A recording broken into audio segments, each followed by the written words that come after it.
Bonjour Malcar, c'est la fin de cette édition, donc deuxième partie de Sport Matin. Nous allons tout de suite en Afrique avec cette question: comment protéger les intérêts économiques dans les pays instables, les Africains, notamment les pays subsahariens? Élément de réponse tout de suite avec Marco Voltaire, c'est le magazine Afrique Invest.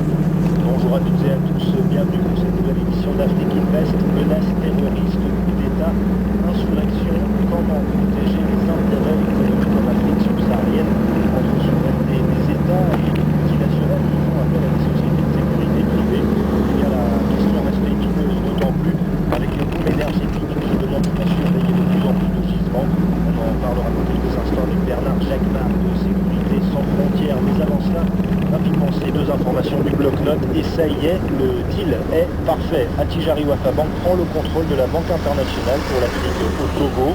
L'acquisition de 55% du capital. Les dépenses militaires devraient exploser en Afrique ces 10 prochaines années. 20 milliards de dollars. L'affaire américain Defense News qui reprend des chiffres du CIPRI, l'Institut international de recherche sur la paix de Stockholm.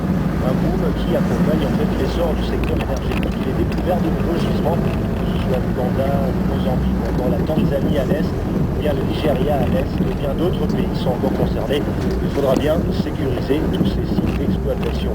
Et avec nous pour en parler, un expert des risques pays et des questions de sécurité, Bernard Jacquemart. Bonjour. Oui, bonjour. Vous êtes le directeur de l'information chez Sécurité Sans Frontières.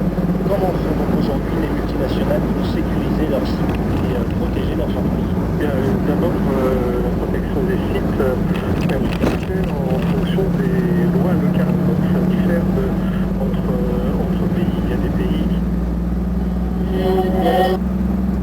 militaires, gendarmerie, police sur la protection des sites, d'autres qui accepteront la présence de sécurité privée. Les cas de figure sont tout à fait différents d'un pays à un autre.